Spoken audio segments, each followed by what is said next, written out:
Well, in that case, it's really rude of him to think that she should jump in front of the train. Yeah, she doesn't have a hamster bubble. Exactly. He who weareth the hamster bubble jumps in front of the train. That's in the 10 Commandments. Proverbs, Mars 9:18.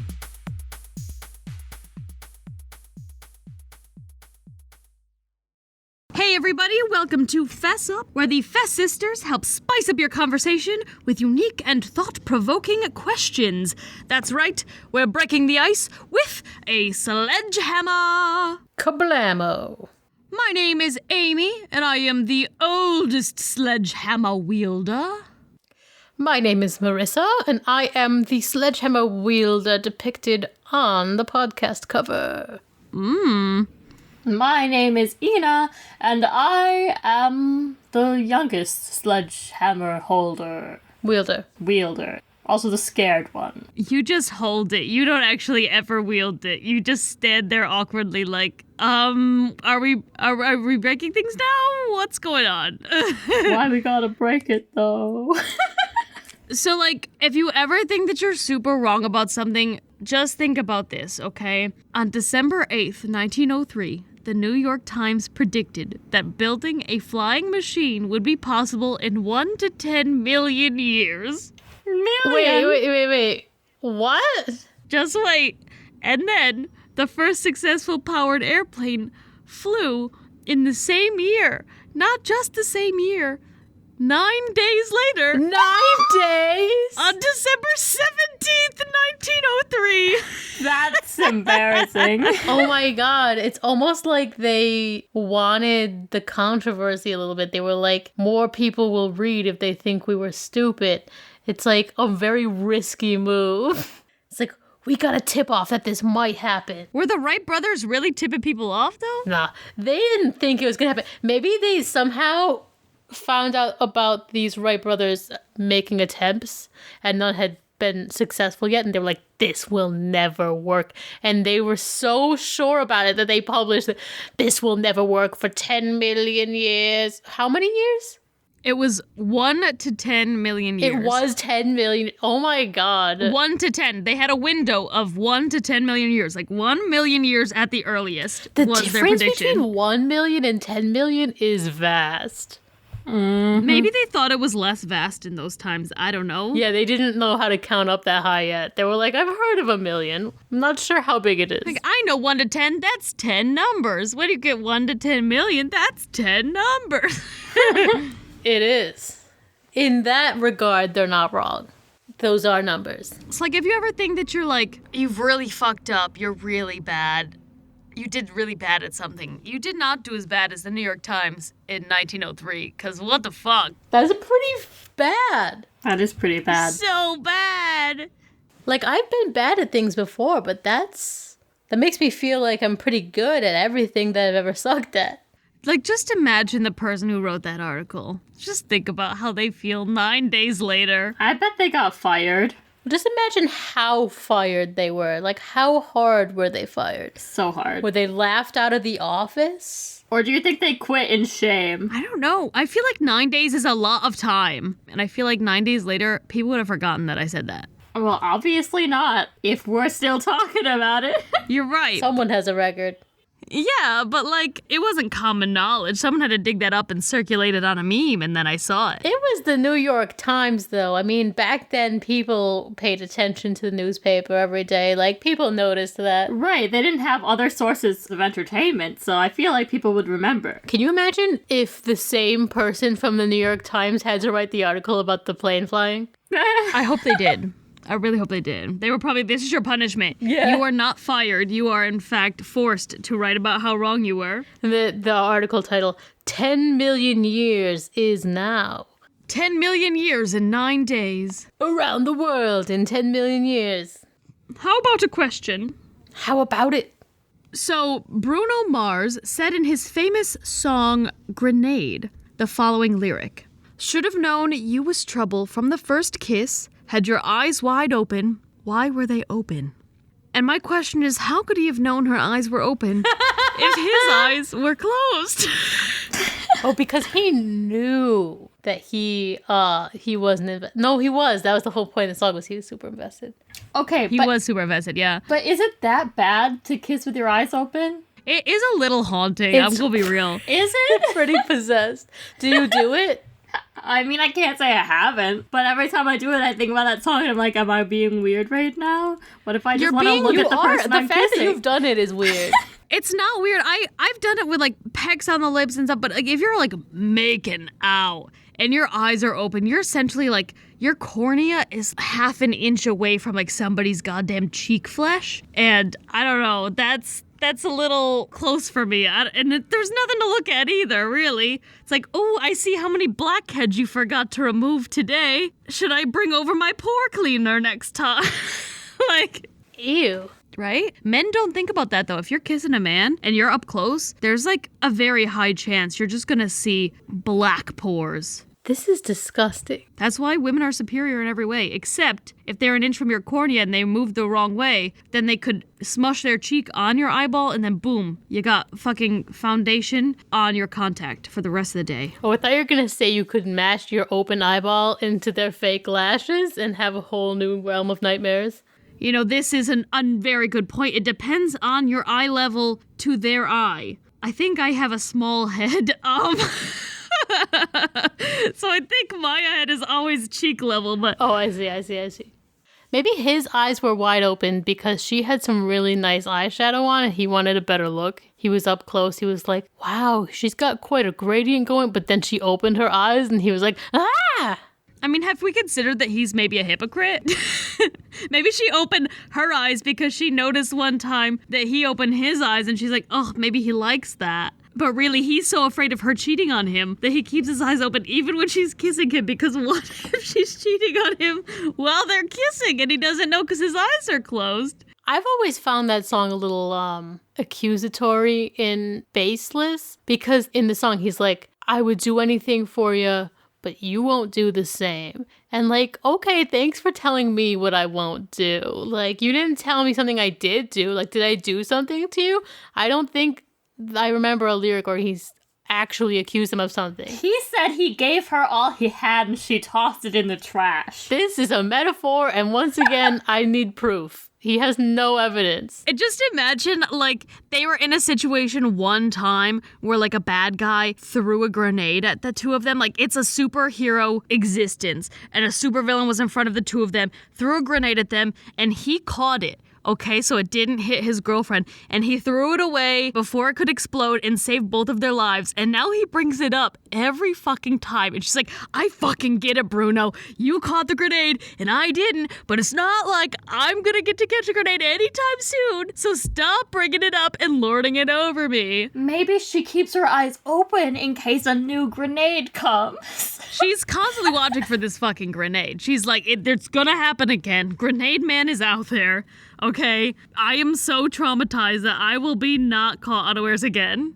Now I'm thinking about it. I'm like, what if she did literally toss something in the trash? Like, maybe he gave her his, like, prized sock collection, but it was just, like, a bunch of old dirty socks from his childhood, and she tossed it in the trash because it was nasty. What if he's one of those guys who buys fucking bathwater from pretty girls on the internet, and she was like, ew. He was like, I spent all my money. She's like, what do you mean? He's like, this is all I have. And then hands her this bathwater. And she tosses it in the trash. You know they sell those things for like $500 a bottle. Like, it really probably was all he had. And she tossed it in the trash. Yes, she did. Yes, she did. Okay, another idea though. What if this is set in a fucking spy world? So they're both spies. Mm-hmm. They do get into situations like this all the time where they could throw themselves in front of a train and catch grenades and all of that for each other. And it's always him doing it for her. And that is the world that this is in. So it is literally happening. She's not pulling her weight in that regard. I mean, he's doing it first. It's not her fault. Maybe she was gonna. Maybe he should stop then and see what happens. Like, will she defend herself or will she let both of them die? It's an interesting question. That feels like an easy way to end it. Yeah, I mean, some of them he wouldn't die in. The grenade, he would probably die. If he's close enough to catch it for her, then they both would probably die if that landed somewhere else.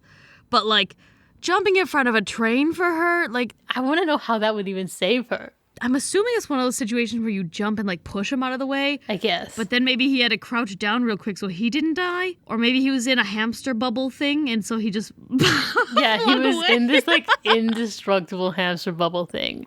Obviously. And it flung him. Yeah, he was prepared for the train and she was not. Well, in that case, it's really rude of him to think that she should jump in front of the train. Yeah, she doesn't have a hamster bubble. Exactly. He who weareth the hamster bubble jumps in front of the train. That's in the 10 Commandments. Proverbs, Mars 9:18. Mars? Yeah, Bruno Mars. Oh, okay. I was like, is that a person in the Bible and I just don't know anything? I'm glad that joke was that convincing. Yeah, she picked one person in the Bible specifically that would definitely say that. She was like, Yeah, Mars obviously. seems like the I guy. thought she just picked the first one she could think of. You don't remember Mars in the Bible who knew about grenades already? The Book of Mars. There could be a Book of Mars. He predicted in 1 to 10 million years they'd have grenades, so...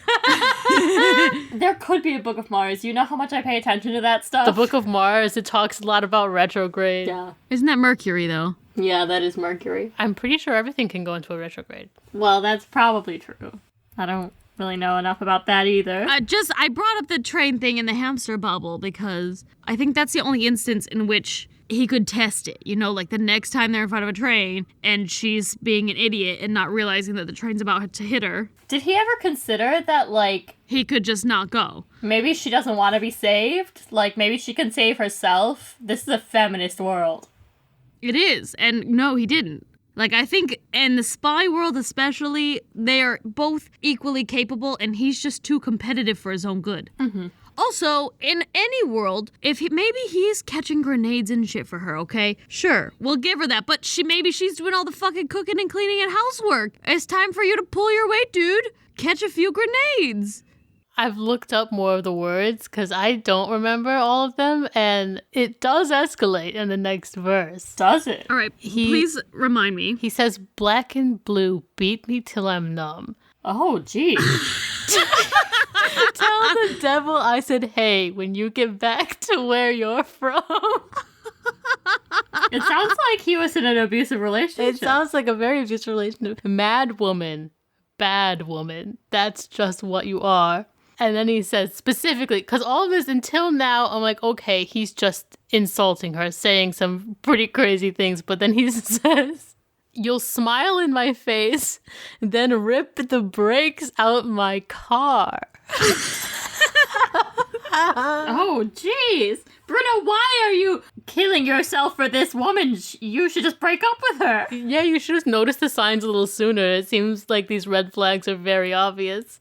He clearly knows about all of them. Why are you still with her, dude? He also says, if my body was on fire, you'd watch me burn down in flames. I'm like, this is a horrible woman. Are you dating the villain? Is she the one throwing the grenades at you?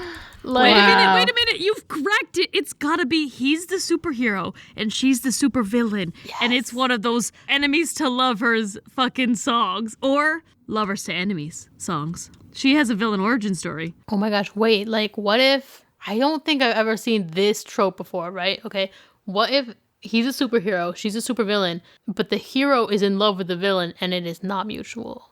I've never seen that in the story. Well, it sounds like that's what's going on here. Yeah, I mean, like, occasionally, not usually a superhero movie, but sometimes the villain will secretly be in love with the hero on the down low. But, like, I've never seen the reverse, and this seems like that situation. I feel like I vaguely remember a movie where, like, the whole time there's someone on the good side who's, like, fawning over the bad guy, just like, oh, she's so hot. But, like... Was it called Grenade? Fuck, you're right, it was. No. No, I don't know. Like, similar vibes to, like, Phineas and Ferb, in which Ferb is in love with Vanessa, who is very goth and the daughter of the bad guy. She loves him too. Yes, I'm just saying that, like, it's somebody who had a vibe like that, I think, that I'm thinking of. I cannot place this, and I will probably never place this movie, but I feel like there's something out there where, like, there was a character who was, like, simping over some hot goth evil girl in the movie. Mm-hmm. And I can't think of what it was. Yeah, I don't know what it is either. But you're right that it doesn't happen very often. If it's happened sometime, has not happened enough. It certainly hasn't. It did happen in the movie Grenade, starring the Bible's Bruno Mars. The Bible's Bruno Mars, yeah. He predicted grenades in 1 to 10 million years. In retrograde. Retro grenade. Retro grenade for you. Hollywood, you know what you have to do. Yeah, make sense out of the tangled nest we've just built. No. By the end, we made sense. How about a bit? A bit? A bit. This bit is called He's a 10, but... I've heard of this meme that's been happening. This is a meme that's going around, yes. And we're turning it into a bit on Fess Up today. Oh, I'm excited. So this is how it works. We're going to pick a movie with a big, sexy cast. We're going to go through it character by character. And we're basically going to give a red or green flag to the person that we pick. If they're hot, they get a red flag. And then if they're like a low number, then we give them a green flag to try to balance them out. And then we'll all say what we think they become with that red or green flag. What's the movie? A movie with a big, sexy cast. For some reason, my brain was like Harry Potter, and then my brain was like, not a single person in Harry Potter is a 10. Fair. Not a single one. You're wrong. Voldemort's a 10. You're right. You could do one of the Avengers. Avengers would work well for me. All right. We're going to start with Iron Man. He's a 10, but he flirts with every girl he sees. An 8. I think flirting is sexy. Oh, interesting. Okay. But with other people? I mean, as long as I'm still number 1, I don't care. They're just flirting. I think it would be at most a 7.5 because, like, I've got jealousy issues. Like, if I trusted them, it's not that bad, but, like, I don't think you could ever fully trust someone that's flirting with every woman. I'm not jealous. I know what I'm worth, you know? I'm going to say an 8 too, just because I'm also flirty. You guys are stupid. Will it end? Absolutely. Like, he is not the one for me, but I'm not saying he's that much less attractive because he's flirting with other girls. I think he is. That's okay. You're allowed. Black Widow / Natasha is a 10, but she thinks that not having a uterus makes her a monster. Oh, God. Oh, that's a good one. Yeah, that brings her down to a solid 4. She's a 4. I was going to say 4, too. I was gonna say 5. That's generous. Someone who equates their humanity with their ability to create another heathen on this planet is not attractive to me. It's just kind of screaming current Supreme Court right now to me, so... Yeah. It's very disgusting. I get it, feeling sad or, you know, maybe even devastated that you personally can't have children, but it shouldn't make you feel like less of a human being, and if it does, there's a lot of hidden issues that we don't know of. And in her case, there are a lot of issues. Yeah. And it's just too many issues for me. She's Red Flag City over here. Plus, I feel like I would never trust her to not kick my ass at some point. Just like, if she got really angry, I don't know that I would trust her to not just ninja my ass. All right, Marissa. Captain America is a 10, except he's the living embodiment of a Sudoku puzzle. Honestly, that takes you down to a 5. If you can't entertain me, you instantly become unattractive to me. Yeah. It's like a 7 for me because he's really nice. Yeah. Being a nice person does a lot for me. I would give him a 6. I really couldn't long-term see myself with someone like this unless they were taking care of all of my other needs except entertainment. Then I guess I would find some way to entertain myself, but... I also love Sudoku, though. But do you want the person you're dating to be like Sudoku? No, I guess not. Okay, we're going for the Hulk Okay. next. He's a 10, but he hits you when he's angry. Well, that's just a Terrifying. literal -1, because I refuse to be with someone who hits me. Yeah, that probably brings him down to a fat round 0. Yeah. I will not be hit, especially by a Hulk, because you don't live after a hit from the Hulk. 1. Okay. All right. So then how about Thor? He's a 10, but he's not smart. He's the dumb as a box of rocks. But he's a himbo. That's still a 10. I love a happy, dumb golden retriever boy. It's a 9 for me. It's a 9 For me, it's an 8.5. I like that, but I need some kind of intelligence from my partner, or every once in a while there's something I don't know and I need them to know it. He wouldn't know. Hawkeye is not a 10. Can we be honest here? He's just not a 10. If he's not a 10, you have to give him a green flag. Hawkeye, he's a 5, but he's a family man. Family man's good.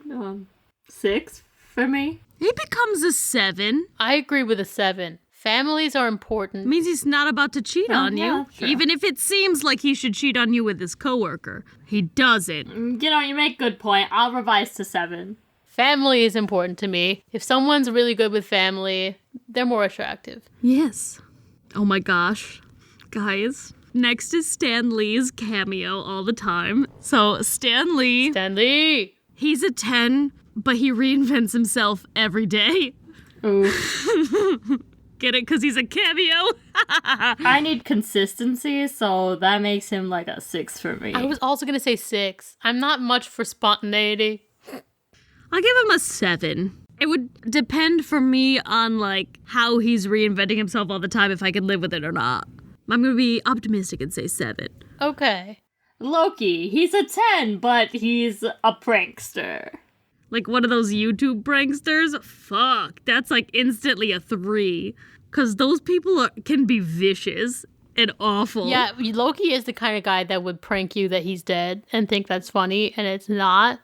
Oh yeah, that's so true. Absolutely he would. I would argue it's even a 2 because there's nothing less attractive than somebody who thinks causing me emotional pain is humorous. Or he's the kind of thing that would be like, oh, you hate spiders? It'll be hilarious if I bring home a spider and you wake up to it crawling on your head like a damn Home Alone movie. It's like that literal story Thor told when he was like, I love snakes. And Loki turned into a snake and I picked it up. And then he turned back into a person and went, blah! And then he stabbed me. We were 8 at the time.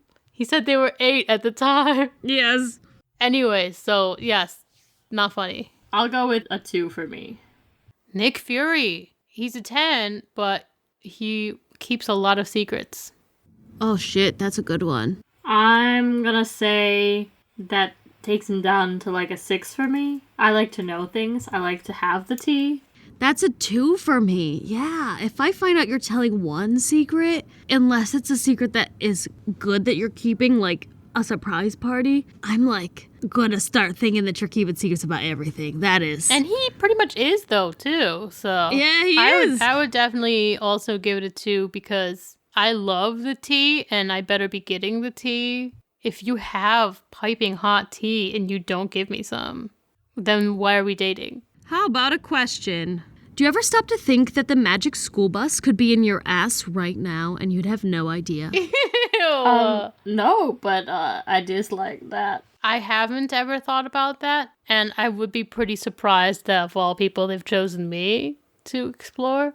I don't know why you would be surprised. You have a lot of weird stuff going on in there. It would be a very interesting school field trip. It would. And honestly, if they are checking it out in there, if they could just like give me a full medical report, like thanks. That would be good. That would be good. How much do they charge for a magic school bus exam? Probably a lot because Miss Frizzle's a teacher and they don't get paid anything. True. But like... And she has to take care of 20 kids while she does it. But also they didn't ask my consent before they just did it, so they can't actually charge me. That's true. That's a lawsuit. Maybe they did, though. Do you read the terms and conditions of everything you've clicked? I have not read the terms and conditions of a single website or app that I've clicked in the last 10 years. Yeah, so what if every single one of them say, by clicking that box, you agree that Miss Frizzle can take her school bus up your ass anytime she wants to. And then charge you $600+ per hour inside your intestines. You could have agreed so many times it's absolutely overkill at this point, but you just don't know about it. I could be in billions of dollars of debt. They could be just checking it out every day. I mean, yeah, everyone else reads those things and doesn't click. I don't understand why you just keep clicking, you know? I don't, because everyone else agreed, so why wouldn't I? But we didn't. We just didn't tell you. If there was like some big reason why I shouldn't be using Instagram, I would have thought that other people would have told me so. Everyone really wanted your butt to be filled with a bus full of students. What? This is the Truman Show, Yeah. But instead of it being a reality show, the thing that they're doing is they're just filming inside my intestines every day. It's just an episode of the fucking Magic School Bus. It's all a conspiracy. I have never stopped to think that the Magic School Bus could be in my ass right now, but I will, from this moment forward, think that. I will never think that again. I will promptly forget this because I would rather not think that there is a bus inside of my butt. If there was a bus inside your enormous jiggly dumpy. Who are you talking about? You! Every step, they would be bouncing like a seismic earthquake. And everyone would leave with a traumatic brain injury from the sheer amount they've been shaken around. Imagine what it must be like to be inside of my butt when the clap of my ass cheeks occurs. Dear Lord. Oh my god. No one survived that field trip. That is my personal butt defense. Here, Marissa, this is why they're coming into your butt, okay? My butt has the clap of my ass cheeks to defend it. Ina is farting every 5 seconds to expel any school buses to go in, okay? They've tried to enter, they've lasted 2 minutes before violently being ejected. They cannot go in there. My butt is defenseless. Your butt is too firm. You have a rock hard butt. I'm sorry that I have a rock hard ass. There's a lot of people who want rock hard things, Ina. If you're over here... Ina spanks me and breaks her hand. Doesn't rock hard ass mean that Marissa works out? Shouldn't you have a rock hard ass? Where's your workout? Where's your muscle? Get it together, Ina. I got no muscles. So that sounds like a you problem. Say you're sorry. I'm sorry. I really didn't know that you actually didn't like that because we talk about it a lot. So I thought that you just thought it was funny. I do actually just think it's funny. Oh, okay, good. Guess what, guys? What? It's time for... What two are you?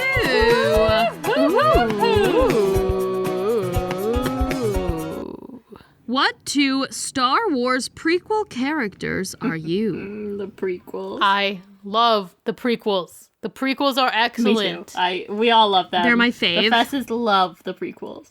As children, we wanted to watch the prequels way more often than the original 3. Love the prequels. Like, way more often. Mostly the second film.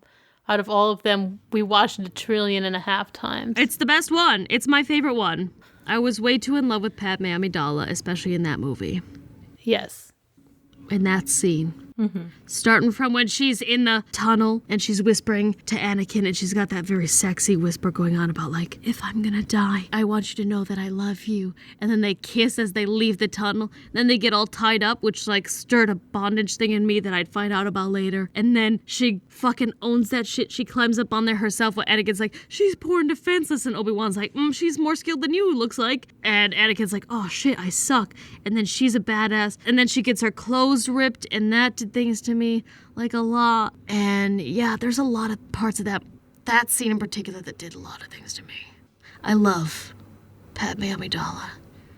If ever Natalie Portman gave me a chance, she would have to exclusively wear Padme Amidala clothes, I think, through our entire relationship. I think she might be amenable to that. You know, I feel like she might. Because they flatter her so much. Yeah.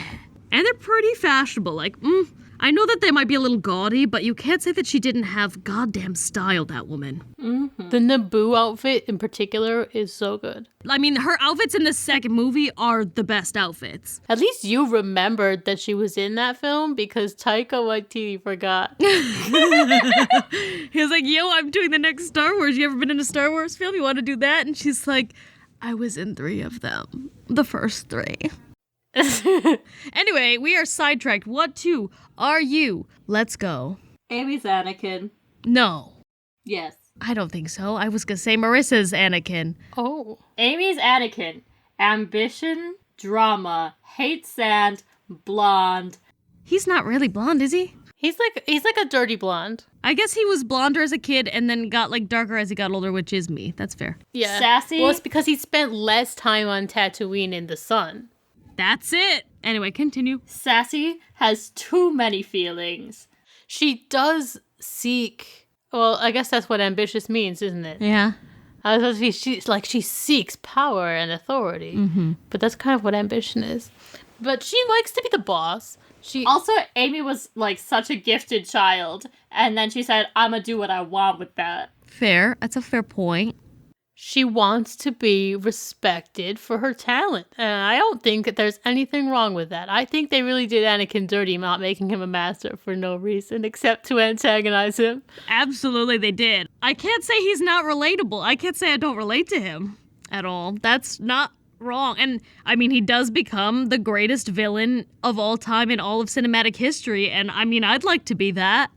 He's intelligent and talented, and people sleep on those things on him because they're always so obsessed with his sand lines.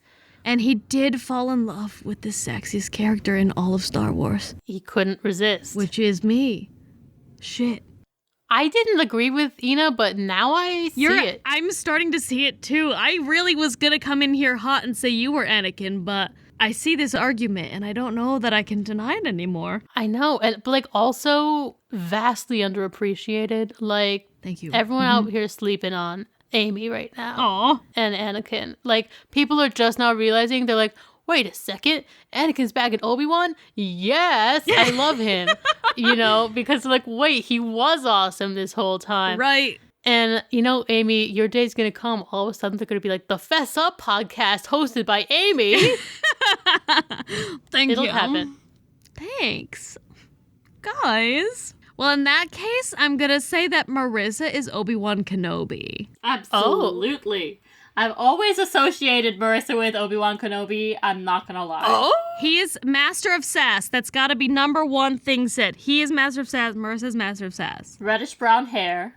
Okay. True. Ina's like on a hair thing this time. She's like on a hair kick right now. Just wait till I tell her she's a Rhodian, am I right? Perfect hair. He is very talented as well. Very talented at what he does. In fact, he is a master on the council. Eventually. Not at the beginning, but he becomes a master on the council. Right. Okay, well, I think Marissa is Obi-Wan because I could see her getting real upset with herself and then deciding she's gonna live in a cave for 10 years. Thank you. That's hilarious. Thanks. I also think Marissa's good with kids even though she doesn't want to be. fair point. I would say also this is a part of the show The Clone Wars, but it is heavily implied that Obi-Wan had a relationship with this she's a very commanding, like, dominatrix type of woman in my head, but she's the ruler of Mandalore in the Clone Wars show, and or the Duchess of Mandalore, something like that. And so it's implied that she and him had a fling in the past, which means that he would have secretly gone against the Jedi Code too, but like, you know, so he's a little bit of a bad boy in there. Bad like boy a streak. secret bad boy. Yeah, secret bad boy. He doesn't want to know about it. It's not part of his reputation. He doesn't make it his whole thing like Anakin does. But like it's in there, and it's also implied that the nephew that she has might actually be their kid. Wow, that does relate to me because I also have a secret son. That's it. Yeah. No, I just wanted to say that because that part's just like some tea. Watch the Clone Wars show, it's the best. Anyway, so I wanted to bring her up though for the rule breaking part because like he is a secret bad boy, and also he can make a threat and deliver it, and he has a reputation which precedes him. Also, I think that Marissa might say hello there the most of all of us. Hello there. General Kenobi. There you go. Thank you. You know, I just thought of something funny for Ina because I said General Kenobi. Ina, do you have like a collection of something? What do you mean, pop figures? Yeah. Okay. I was just wondering if you collected anything. Oh, actually, you have several collections. Just kidding. Okay, so this could have water. Ready? Oh, God. Ina's General Grievous. Why did I? Oh. Main antagonist for Marissa. Tall as fuck. Scrawny.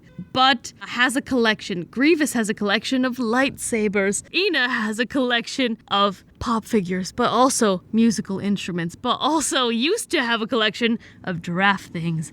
She is someone who is not necessarily the biggest bad. I don't think that she would want to be the biggest bad because she doesn't really want to be bad at all necessarily. And Grievous, he has pretty much just picked a side and has decided that's where he is and has climbed up the ranks because he's talented too. So he's fighting for the bad guy side. But I feel like Grievous could just as easily have been on the good guy side if his path had gone that way.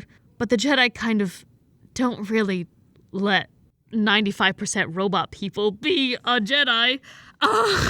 So he is a Sith.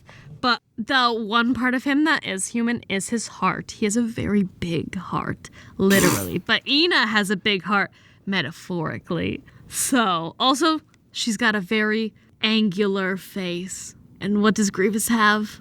A very angular face. I rest my case. What do you think? I feel like also when she's really good at something, she enjoys putting on a show. Absolutely. And Grievous likes to take out those lightsabers and twirl the hell out of them. Oh, he does. He's a showman. He is a showman, and that is why he is a Ina is a showman. He's a great antagonist to Obi-Wan Kenobi, who is also a showman. Yes. So when they're together, that is a scene, an iconic scene that is quoted to this day by millions. It might be the number one most quoted Star Wars scene. It's definitely number one most quoted among prequel fans. That's true. Well, you know what else is Ina actually is 95% robotic. Mm-hmm. Oh, I forgot. Obviously. Wow, how dare I forget that part? It's a new development. Yeah. She just had her upgrades done. Damn, you were only 70% before. 95, wow. Did they leave your heart and eyes too? Mm-hmm. The delayed reaction on that. It's her slow processing power. They aesthetically boosted her robotic parts, but they had to lower some of the wattage. They gotta on upgrade her brain. RAM if she wants to be on the same speed as everybody else. Yeah. It sounds like you allow it, so I'm here for this. I mean, whatever. Nothing she said was strictly wrong. I have one from Marissa. Oh? Marissa is Emperor Palpatine. Oh my god, Amy's just in for the insults today. She's like, No! They made me Anakin. No, it's not an insult. I love Sheev. Sheev Palpatine is great. Sheev is quite a name. Okay, I see Marissa and I think Sith, and part of that is because they have red lightsabers, okay? Red is the best color. And she loves red, but also she is someone who has anger. And if she were to use the Force, she would probably tap into the dark side because she feels her anger so strongly. I agree with that. Not because she's a bad guy, but she taps into her anger. So my options are Mace Windu, who taps into his anger, or Emperor Palpatine, who obviously taps into his anger as well. And I went for Palpatine for very important reasons. Like, does he get angry? Yeah. But he plays the long game, okay? Marissa, she's not out here flying off the handle when people upset her. No, she gives them poops curses, okay? And those poops curses, they might not kick in immediately. They might be this Christmas, Poopsmas. And that is a way to wait. Coming to a bathroom near you. To a bathroom near you. So she's playing the long game on her own personal evils, okay?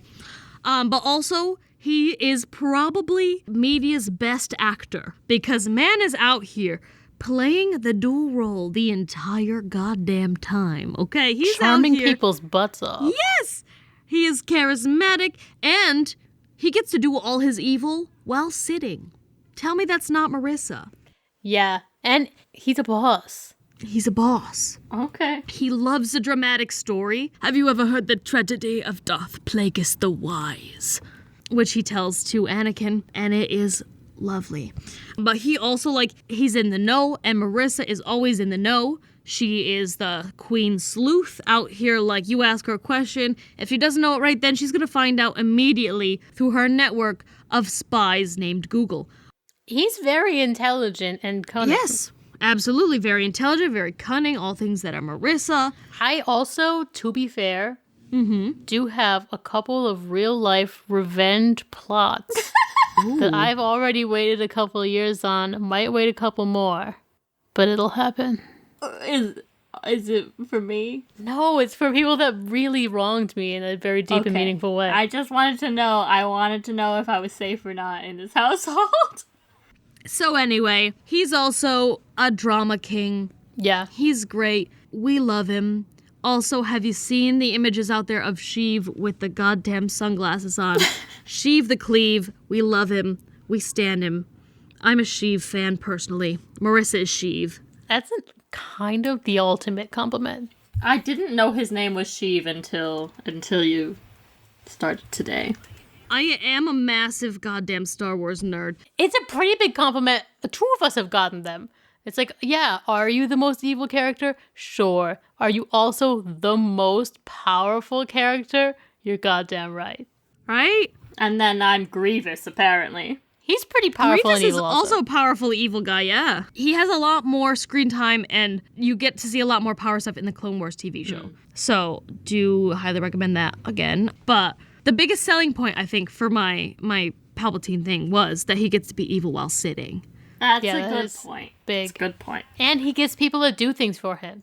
Yes, he does do that. Yeah.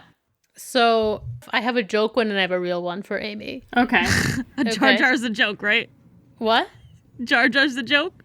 No, my joke is Sebulba. Sebulba! Because fuck you.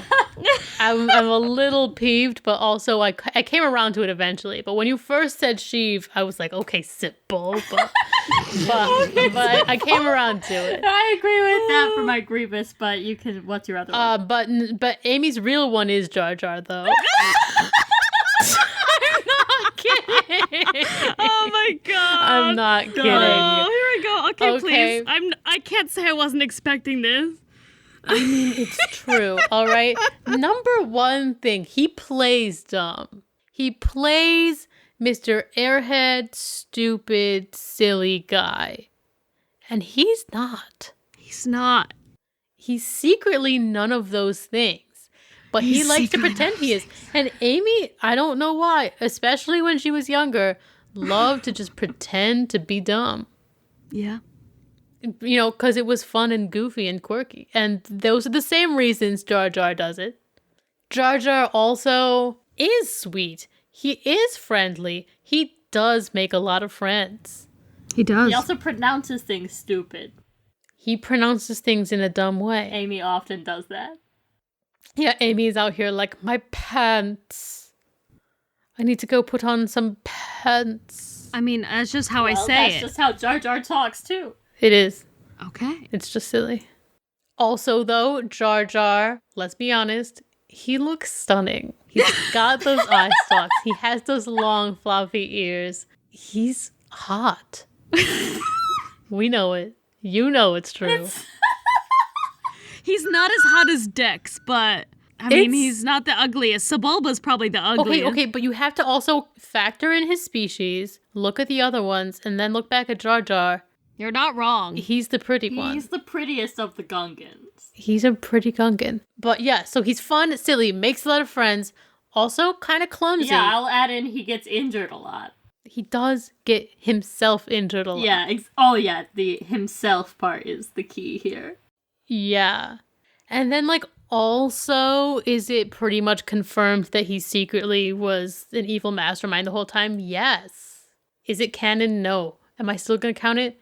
Yes. Yes. Because it was planned. And it was planned, and George Lucas fucking chickened out. He chickened. He was afraid because people didn't like him enough. And I'm like, did you ever consider people would love him if you had continued the arc? Because we do. Everyone who knows, and we love him. Darth Binks. Anyway. Also, I will say I'm a broken record, but the Clone Wars TV show, there are some fucking interesting goddamn arcs with Jar Jar in it. There's like this one where like he has to work with Mace Windu, and Mace Windu goes in there hating his goddamn guts, and he comes out of that episode loving him. It's because he's a lovable guy. Man's got charisma. He's got charisma up the wazoo. He does. And is he secretly manipulating everyone? Yes. Maybe. I mean, yes. But the official answer, maybe. But it is yes. And that's that. Mm-hmm. I have a joke about Ina. It's something that I have said on many occasions, And is it something that I associate her with in real life? Yes, it is. Am I using it as my real answer? No, because it's not actually a big fleshed out character, but she's a Kaminoan. Oh, I like those. I love One of those. those long white aliens with, you know, the long neck and the bald head, and Yeah. you know what I'm saying. The ones who made the clones. I love the I like Kaminoans. those too. Yeah, They're fun. however you say it. They're fun. I don't know how you say it, but I love them. They're just so cool and ethereal looking. They're beautiful, but also they kind of look like Ina. I'm not gonna lie to you. And I've always thought that, and I've always associated Well, it together. I always associated Ewan McGregor's Obi-Wan with you, so... Before you move on, though, to the real answer, like, look at a Kaminoan. Look at General Grievous. Weren't we on the same sort of vibe there? Long boy, tall. Long boy, tall, pale as shit. Yeah. But aside the fact that they're definitely an alien directly inspired by what Ina looks like in real life, Yeah.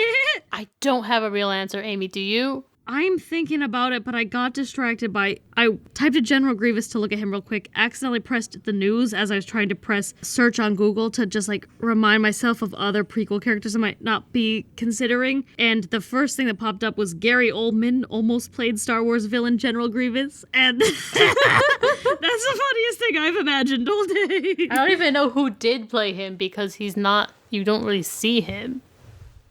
That's a good point. I do not know who played him either. And that's not an easy answer to find, turns out. So there you go. C-3PO. Oh. He is a prequel character just as much as he is a sequel character. I mean, pretty much everyone we've picked today is in all of them, or in a lot of them, so... Yeah. C-3PO is so right. She is so C-3PO. Like, I didn't think of it at first because I usually attribute him to the original trilogy, but he is just as big in the prequels. Mm-hmm. He's, like, getting made in the prequels. Yeah. C-3PO is, anxious. Yes. Overly polite. Yes. Afraid. Yes. Yellow. He's only brave when he's doing something to protect other people, and he's still nervous about it. True. I'm not saying Ina's a big fat chicken, but I am saying that she enjoys a life free of confrontation. So when C-3PO and Ina can avoid such confrontation, they do prefer that. It's also like his protocol is telling language and custom. That's all he's supposed to do. He's a protocol droid. He's supposed to tell you what this person is saying to you and how to, like, present yourself to them. He is not out here supposed to be in a war. Yeah. This is not what he was made for. Why are you dragging him around to all these planets? This is not what he's supposed to do.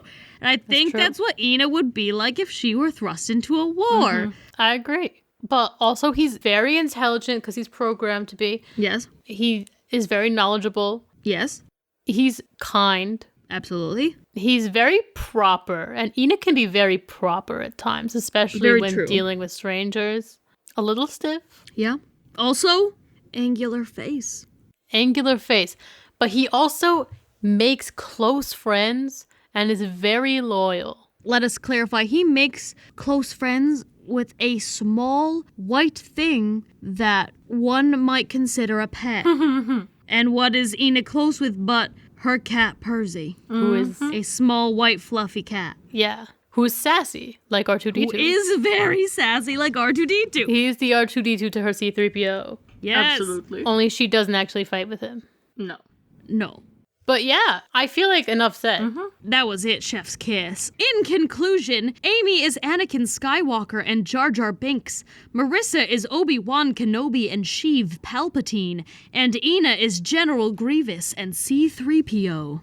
Ina is not alive. She is computer programmed. Amy and I are both like combinations of incredibly powerful people, and then Ina is like robot. Yeah, right? Droid. I am a robot. I didn't know how to tell you, but it seemed like the perfect moment. Perfect. Here's a question. Yes. I read a tweet recently from Twitter user @GarbageCoven. It said, "A single Sour Patch Kid would kill a pilgrim instantly." Do you believe this is true? Undoubtedly. Those little bastards have so much vengeance inside them. And it's not even like it's not even true vengeance. It's just chaos because you don't even have to do anything to upset them and they'll cut your hair off, you know? So if you did manage to, I don't know, scam them out of their homeland or something, they'll cut your head off. I was imagining they meant just give them a Sour Patch Kid and have them eat it and they would just keel over and die. And you said the character Sour Patch Kid from the commercials would straight up murder them. Like the commercials, when first they're sour, then they're sweet. These things would kill a pilgrim, no problem. I mean, here's the thing. I think both answers are true. I think doesn't matter what form the Sour Patch Kid is. It's true. I think a pilgrim who has never before seen a sour candy would choke and die on it. Like, if they would put it in their mouth, and they have never, like, you gotta imagine this, 98% of pilgrims had probably never even had seasoned food in their lives. Yeah. Because spices were, like, for the rich. So, like, just imagine this poor pasty white man come here, like, he ate saltines and fucking hardtack and maybe a fish once in a while, for 4 months straight, gets to this new place and meets these new people, and one of them hands him a fucking yellow Sour Patch Kid. He pops it in his mouth. That guy dies on the spot from flavor overload. Literally. And also sour. He was probably like, oh, one time as a child I was gifted a black licorice. Because they're from England, Yeah, right. and that's their fun candy over there, especially in the olden days. Yuck. Wait, I like black licorice. You're a heathen. go back to England. Leave immediately. Go back to England. We no longer want you here. I would like to leave America immediately. I say back, but I don't think we descend from there. I don't think we do either. We descend from the very nearby country of Ireland and also of Germany. I'll go to Germany, get some pretzels and mustard. That sounds good to me. I'm sure they have licorice in Germany also. I like some sauerkraut, bratwurst. They've got hearty food back there. They do. Anyway, that's unrelated. But just like imagine you're a time traveler.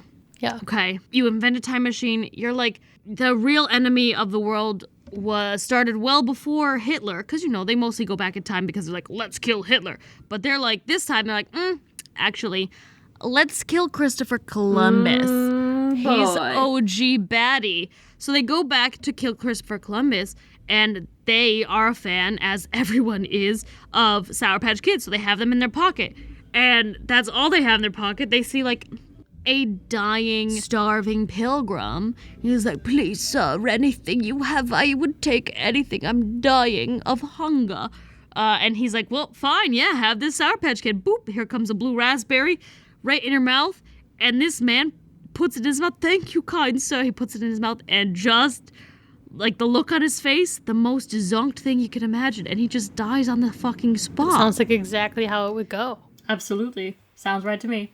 And, like, turns out you don't even have to fucking have any guns at all. Just come with, like, an arsenal of your Halloween candy leftovers and pass out all the Sour Patch Kids to everybody you don't like. They're immediately gonna die because they can't handle the flavor.